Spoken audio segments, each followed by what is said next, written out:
Waefeso 6 mstari wake wa 10 tuanzie 10. Biblia inasema ya kwamba najua hata kuna mtu ambaye anaweza akakariri na hiyo vyema zaidi. Wacha tuisome. Biblia inasema, maandiko ya Bwana inasema hatimaye na watakeni muwe imara katika kuungana na Bwana na kwa msaada wa nguvu yake kuu. Vaeni silaha anazo wapeni Mungu. Bwana asifiwe. Amen. Tunaona hapa hivi neno la Bwana linatuambia kwamba tuwe imara katika kuungana na Bwana, na jambo moja ambalo litatusaidia kuwa imara katika kuungana na Bwana, tunaona ya kwamba tunaambiwa hapa hivi verse 11 ni kuvaa silaha anazo wapeni Mungu. So Mungu ndiye anatupatia silaha na sisi tuna jukumu ya kuvaa. Vaeni silaha anazo wapeni Mungu, mpate kuzipinga mbinu mbaya za Ibilisi. Bwana asifiwe. Tunaona ya kwamba Ibilisi hana nguvu, shetani hana nguvu, lakini ile kitu ambaye ako naye kuna zile ambazo ni mbinu ambazo ni mbinu mbaya. Na so wakati ambapo tutakuwa tumevaa silaha za Mungu za vita, kila wakati shetani akikuja na mbinu zake, tutakuwa tunaweza kumpinga. Bwana asifiwe. Wacha tuendelee kuona wakati ambapo tunazipinga nini kinafanyika. Neno la Bwana linasema ya kwamba kuzipinga mbinu mbaya za Ibilisi, maana vita vyenu si vita kati yetu na binadamu. Kama maybe Biblia yako unaweza underline hiyo ya kwamba vita vyetu si vita kati yetu na binadamu, bali ni vita dhidi ya jeshi ovu la ulimwengu wa roho. Vita vyetu ni dhidi ya jeshi ovu la ulimwengu wa roho. Tunapigana na watawala wakuu na wenye nguvu wanaomiliki ulimwengu huu wa giza. Bwana asifiwe. Tunaambiwa kwamba katika ulimwengu huu wa giza kuna wale ambao ni wamiliki, na tunaambiwa ni vita zetu zinafanyika katika ulimwengu wa roho. Na neno la Bwana, wakati ambapo tunafanya vita katika ulimwengu wa roho, inamaanisha kwamba ushindi utamanifest in the physical. Tukifanya vita vizuri katika ulimwengu wa roho, tukishinda katika ulimwengu wa roho, inamaanisha kwamba tutapata udhihirisho katika ulimwengu wa asili. Bwana asifiwe. So hii ni ya maana sana. Biblia inaendelea kusema kwamba wanaomiliki ulimwengu huu wa giza. Kwa sababu hiyo, vaeni silaha za Mungu ili siku ile itakapofika muweze kuyapiga mashambulio ya adui, na kisha pigana mpaka mwisho, mtakuwa bado imara. Bwana asifiwe.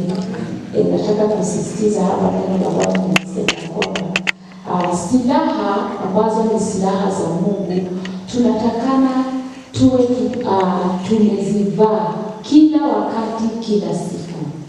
Si ati ya kwamba wakati ambapo una sense ya kwamba unaona ndio huyu ndio sasa unaenda kutafuta sijui mshindi uko wapi, bunduki sijui uko wapi, ama upanga wa roho sijui uko wapi.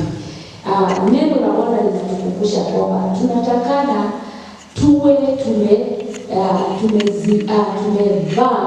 vita silaha za vita za Mungu kila wakati, na tuwe tayari ili wakati ambapo mashambulizi yatatokea, sisi tutakuwa tayari. Tutakuwa tayari na maanisha mashambulizi moso huwa yanatupata. Inategemea kama uko tayari ama hauko tayari. Kama ulikuwa umevaa silaha za vita na ulikuwa tayari, haijalishi ni mashambulizi ya aina gani, lakini neno la Bwana linatuhakikishia kwamba kuna ushindi. Kwa sababu gani? Ile inasema ya kwamba tutashinda. Muweze kuyapinga mashambulio ya adui, na mkisha pigana mpaka mwisho. So wakati ambapo tumevaa silaha za Mungu za vita na tuko tayari, inamaanisha ya kwamba tutapigana hadi mwisho. So siwezi nikajua, maybe kila mtu huwa anakabiliwa na vita tofauti, na unfortunately neno la Bwana halijatuambia ya kwamba mwisho ni siku ngapi, ama mwisho ni miezi ngapi, ama mwisho ni miaka ngapi. Lakini neno la Bwana linasema, najua kuna mtu ambaye anasema ya kwamba mimi hata nilikuja kuomba kile ambacho nilikuja kuomba. So tunashukuru Mungu, neno la Bwana linasema, na mkisha pigana mpaka mwisho mtakuwa bado imara. Bwana sifiwe. Amen. Mkisha pigana mpaka mwisho mtakuwa bado imara. Mkisha pigana mpaka mwisho mtakuwa bado imara. Bwana sifiwe. Najua ya kwamba tumekuja hapa ili kutiwa nguvu ama kuongeza makali. Bwana sifiwe. Ni kwa sababu lazima tutashinda. Neno la Bwana linasema ya kwamba na mkisha pigana mpaka mwisho bado mtakuwa imara, bado mtakuwa umesimama, bado mtakuwa mnaendelea, bado mtakuwa mko na nguvu. Kwa sababu gani? Kwa sababu tumevaa silaha zote za Mungu za vita. Basi kaeni tayari, ukweli na uwe kama ukanda kiunoni mwenu. Basi kaeni tayari, ukweli na uwe kama ukanda kiunoni mwenu. Uadilifu uwe kama vazi la kujikinga kifuani, na hamu ya kutangaza habari njema ya amani iwe kama viatu miguuni mwetu. Sitaki niendelee sana, lakini nataka kusisitiza kitu hapa hivi ili tukaweze kuomba. Saizi tukio ni tarehe 2, na naona ya kwamba yule ambaye mimi alikuwa amesahau kuvaa silaha, leo itakuwa ni usiku wa baraka, na ni usiku mzuri sana ambaye tutakuwa tunavaa silaha zile ambazo maybe tulikuwa tumesahau ama zilipotea. Usiku wa leo naona ya kwamba Mungu anaenda kuturejeshea na kutuvalisha silaha zote katika jina la Yesu. Mtu aseme amen. Tunaona ya kwamba na itakuwa ni vizuri tunakumbushana, especially majirani. Unauliza jirani yako, mimi kama jirani yangu ni Amos sana kwanga Amos hapa. Na umuliza askari wa Bwana, bado gani umevaa silaha zote? Bwana sifiwe. Amen. Unajua ni vizuri, nimekuja kuona ya kwamba ni vizuri tutembee katika awareness, tukue katika ile awareness ni ufahamu. Ufahamu. Tunatembea katika ufahamu ya kwamba hata leo wakati ambapo niliamka asubuhi, sikuamka nimechelewa, so bado niliamka na nikiwa nimevaa silaha zote. Bwana asifiwe. Amen. Unajua tukitembea katika huo ufahamu, inamaanisha tutaweza kupinga mashambulio yote. Haijalishi itakuja saa 6 ya usiku, kwa sababu tutakuwa tunalala kama tumevaa silaha zote za Mungu za vita, na tunaamka asubuhi bado tunaendelea kuvaa silaha zote za Mungu za vita. Bwana asifiwe. So siku watusaidie mwezi huu wa 5 na kuendelea, ya kwamba mwaka huu wa 2025 kila siku itakuwa ni siku ambayo tutakuwa na ule ufahamu, tutatembea katika ufahamu wa kuwa na silaha zote za Mungu za vita. Bwana asifiwe. Na tunaona ya kwamba kumbe mashambulio si eti yanakuwa ati mashambulio ni makali kushinda ati hakuna shetani mpya. Shetani tu ni ule tu mmoja mwenye tu alishindwa 2000 years ago at the cross of Calvary. Hakuna shetani mwingine mpya ama mnono sasa kushinda ati mwenye alishindwa. So ile kitu ambayo ni ya maana, especially sisi waombezi, ni ile kutembea katika ufahamu ya kwamba tunapolala kila siku, tunalala kama tumevaa silaha zote za Mungu za vita. Tunapoamka, hata kama tumechelewa, tunahakikisha bado tumeamka na bado tumevaa silaha zote za Mungu za vita. Bwana asifiwe. So I think itakuwa ni salamu nzuri. Unamaki jirani yako vizuri hapa hivi. Hata kama mimi ni wa mbali, unamwambia kesho asubuhi naomba namba yako ya simu. So unampigia simu unamwambia unampigia simu unamwambia jirani askari wa Yesu bado mnaweza kuvaa silaha za Bwana. Haleluya. I think hiyo itakuwa mzuri sana. Itakuwa ni mzuri ya kusaidiana kuliko wakati ambapo unapigia mtu simu unamwambia nilikuwa nakusalimia tu. So ukiongeza hiyo ya kusalimia kusalimia bado unaniuliza askari wa Yesu bado ungali umevaa silaha zote za Mungu za vita. Haleluya. Biblia inasema ati basi naomba nirudie, basi kaeni tayari kwa sababu haujui siku wala masaa ya mashambulio. Mashambulio yanaweza yakakuja siku yoyote, yanaweza yakakuja masaa yoyote. Biblia inasema basi kaeni tayari, ukweli na uwe kama ukanda kiunoni mwenu. Tunaambiwa kwamba ukweli ni nini? It is the truth. Tuvae mkanda ambao unaitwa the belt of truth, mkanda ambao unaitwa kweli. Hiyo ndio tunatakana tuvae katika kiunoni mwetu. Na pia tunaambiwa uadilifu, righteousness. Uadilifu uwe kama vazi la kujikinga kifuani. So ina maana katika uadilifu.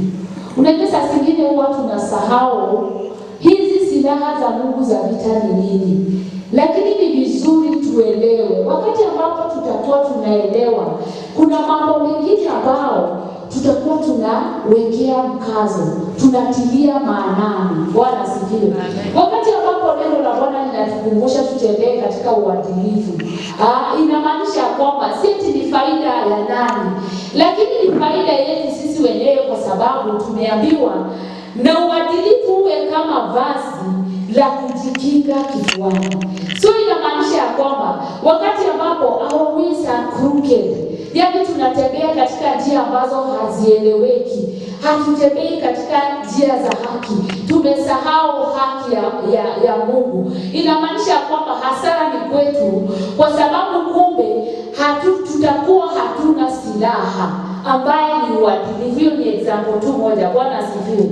So inamaanisha kila siku tukitembea katika ufahamu wa hizi silaha za Bwana, kuna mambo mengine ambayo hatutakuwa tunakumbushwa ama tunaambiwa fanya hii usifanye hii, kwa sababu utakuwa unajua ya kwamba wakati ambapo ninafanya ni faida yangu, wakati ambapo ninatembea katika uadilifu, kumbe ni vazi la kujikinga, ninajikinga katika kifuani mwangu. Hiyo inamaanisha kwamba wakati ambapo adui anaachilia mishale, na Biblia inasema aje ya kwamba ni mishale ya moto, inamaanisha kwamba hizi mishale si ati ya kwamba inamaanisha ikikuguza tu, inamaanisha kwamba itakuwa imeleta hasara katika maisha ya mtu, kwa sababu tunaambiwa ni mishale ya moto. Na Biblia inaendelea kusema ya kwamba uadilifu uwe kama vazi la kujikinga. Leo sitaki sana tuingie into details ili tukaweza kujua uadilifu ni nini, lakini ni matumaini yao ya kwamba kwa wakati wako utaendelea kwenda kupitia katika neno la Bwana ukijikumbusha au ukijikumbusha ujue ya kwamba uadilifu ni nini. Na pia verse 15 inasema ya kwamba na hamu ya kutangaza habari njema ya amani iwe kama viatu miguuni mwenu. Na hamu. Bwana asifiwe. Si uniambie jirani yako mwambie hamu.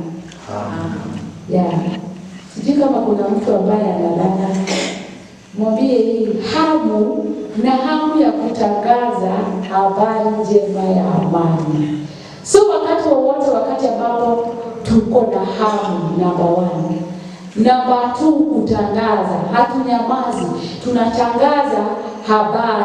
Na sio tu habari tu, lakini tunaambiwa ya kwamba habari njema ya amani. Habari njema ya amani. Bwana asifiwe. Wakati ambapo tuko na hamu ya kutangaza, hatunyamazi na tunatangaza habari njema ya amani, inamaanisha ya kwamba sasa tuko na viatu katika miguuni mwetu. Ni mara ngapi tumekuwa careless? Tunatangaza habari ambayo ya kufanya nini? Ya kutenganisha watu. Tunatangaza ile habari ambayo ya kuleta vita.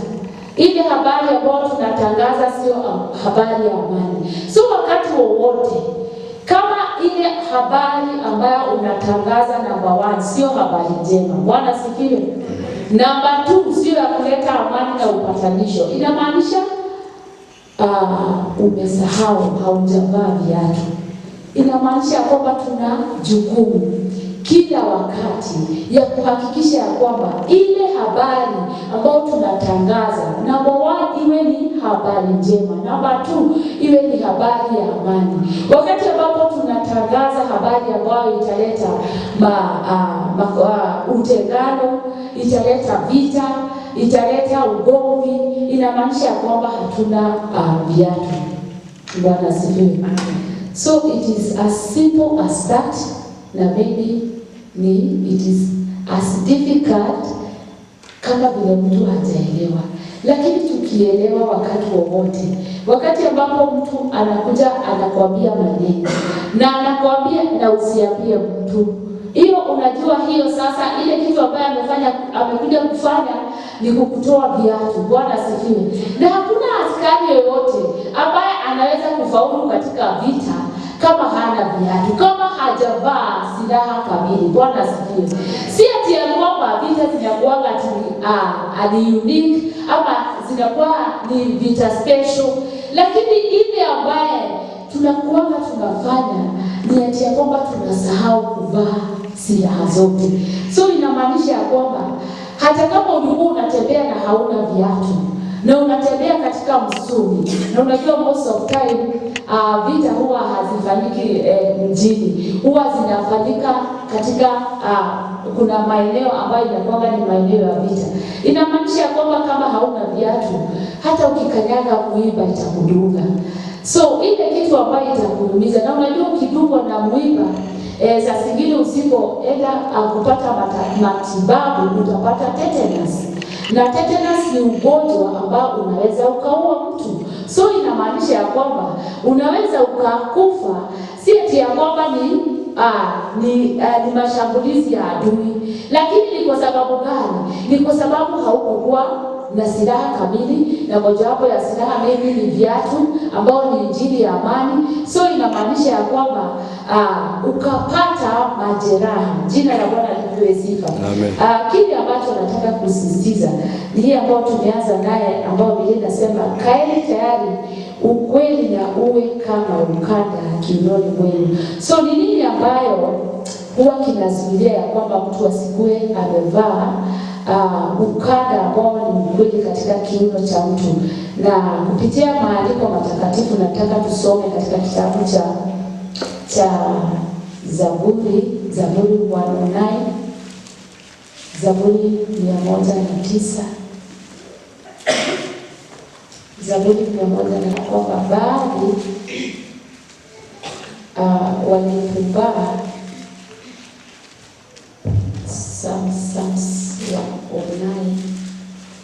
nasema kwamba yeye alipenda kulaani watu, laana na impate yeye mwenyewe.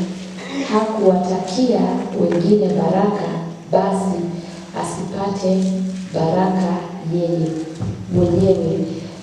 Kwake kulaani ni kama kuvaa nguo, basi laana hizo zimloweshe kama maji, zimwingie mifupani mwake kama mafuta. Laana zimfunike kama nguo, zimzunguke daima kama ukanda. Bwana sifiwe.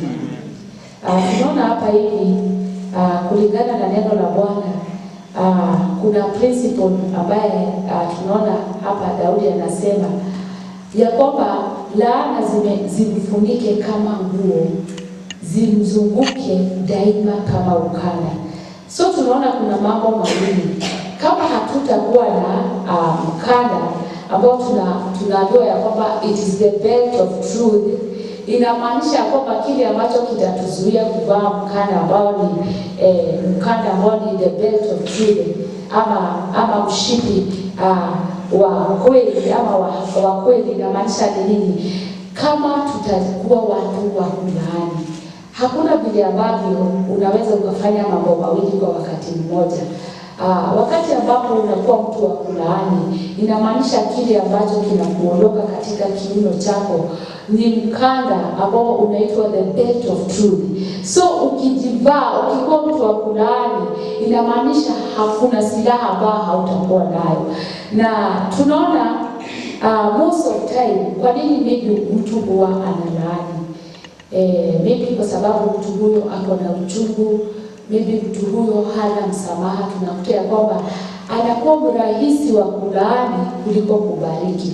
Na tunapofuata katika principle, wakati ambapo Yesu alikuwa anafundisha katika mafundisho ya Mungu, tunaona ya kwamba kuna mahali ambapo Yesu anasema ya kwamba sisi ni chumvi ya ulimwengu, ya kwamba sisi ni mwangaza wa dunia. So kuna mara mingi tunajikuta katika njia panda, wakati ambapo unatakana ubariki, unakuta ya kwamba unalaani. Most of time watu wakitukosea, tunakuwa wepesi wa kulaani na kusema ya kwamba na atajua ya kwamba mimi ni mtumishi wa Mungu. Bwana asifiwe. Haleluya. So mimi ninauliza, niko na swali. So na sisi wakati ambapo tunakosa, tunataka huruma mbele za Bwana.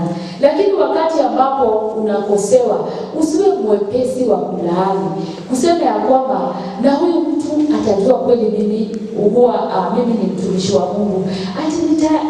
Nitapiga magoti, nitaenda mbele za Bwana, nikilia machozi ataona. Bwana asifiwe.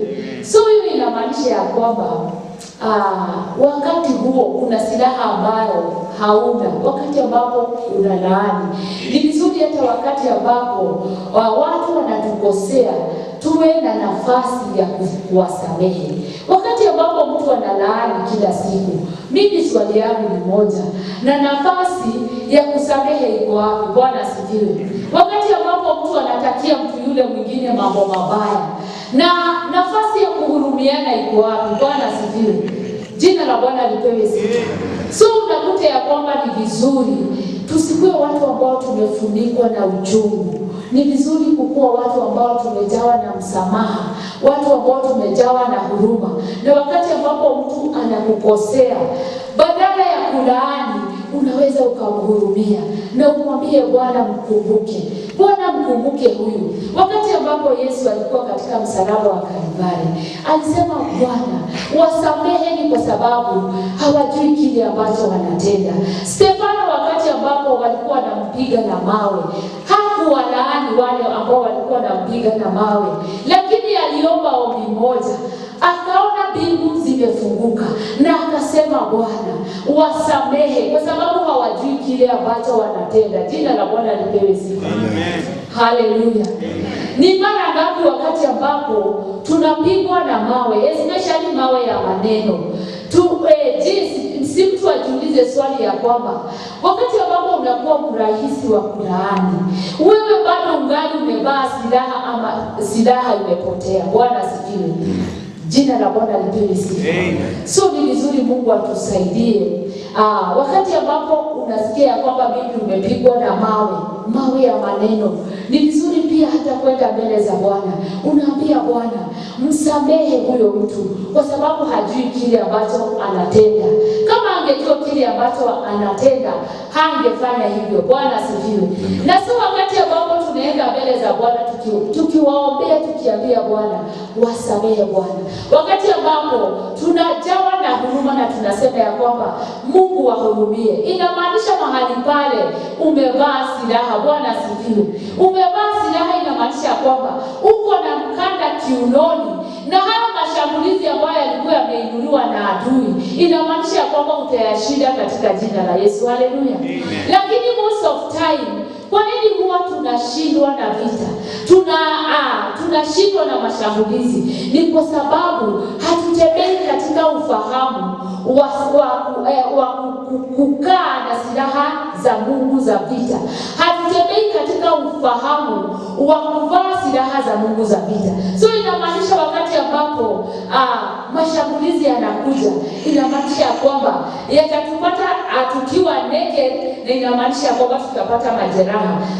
Unakuta kwamba nikirudia tena neno la Bwana linasema ya kwamba ati yeye alipenda kulaani watu laana na ipate yeye mwenyewe, hakuwatakia wengine baraka, basi asipate baraka yeye. Na tunakuta hapa hivi kuna principle ambayo iko behind hili neno ya kwamba katika Wagalatia 6 ya kwamba neno la Bwana linasema msidanganyike. Chochote kile ambacho mtu anapanda, hicho ndicho atavuna. Bwana asifiwe. So inamaanisha ya kwamba kama wewe ni mtu wa kulaani, unapenda kulaani watu, chochote tu kidogo, hata mtoto akikukosea ni kumlaani tu, hata kama wewe ni mwalimu shuleni, especially walimu na sio wale ambao wameokoka. Walimu pia wanapenda kulaani watoto. Wanasema hata wewe tutaona hata kuna mahali ambapo unaenda. Inamaanisha wakati ambapo unapanda laana, kulaani watu, inamaanisha hicho ndio utavuna. Biblia inasema ya kwamba kwake kulaani ni kama kuvaa nguo, basi laana hizo zimloweshe kama maji. So tutaenda mbele za Bwana, tumwambie Bwana usiku wa leo, kama kuna silaha ambazo hatujakuwa nazo, tumwambie Bwana siku ya leo atusaidie kuvaa silaha mpya. Na tumwambie Bwana siku ya leo ya kwamba atatuneemisha kila wakati, kila siku tukiamka asubuhi, tutembee katika ufahamu wa kutembea katika silaha za Bwana. Na kuvaa silaha za Bwana sio kitu ambacho ni ngumu sana, si ati ni kitu ambacho inahitaji teknoloji fulani. For example, kama mtu anakuletea maneno ambayo yataleta vita, yataleta uzushi, inamaanisha ya kwamba huyo mtu amekuja kukunyang'anya viatu. Na ile kitu ambayo ni the simplest kufanya, either maybe unyamaze, uachane na hayo mambo usiendeleshe tena. Kwa sababu wakati ambapo unaendelesha mambo ambayo yataleta matengano, yataleta vita, inamaanisha kwamba hautakuwa na viatu.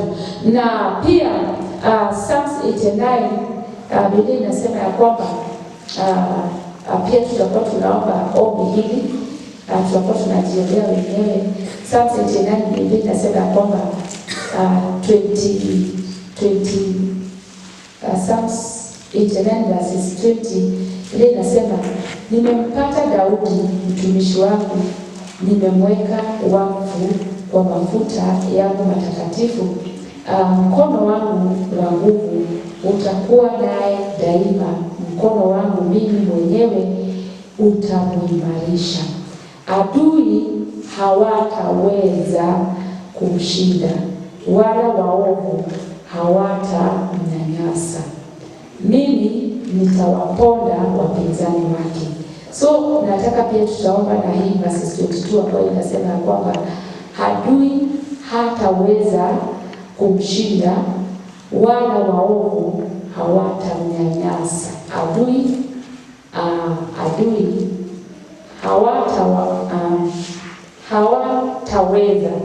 hawataweza kumnyanyasa. Adui hataweza kumshinda, wala waovu hawatamnyanyasa. Adui hataweza kumshinda, wala waovu hawatamnyanyasa. So naomba tafadhali tuamke, na pia tutakuwa tunaombea mlima huu wa Betheli. Tutangaze baraka mwezi huu wa 5, tutangaze neema ya Bwana mwezi huu wa 5, na tutakuwa tunaombea malango ya mlima huu mwezi huu wa 5 ya kwamba yatakuwa wazi usiku na mchana, na pia tutakuwa tunaombea hili jengo ambalo linaendelea katika jina la Yesu. So naomba tafadhali tusimame kwa miguu yako,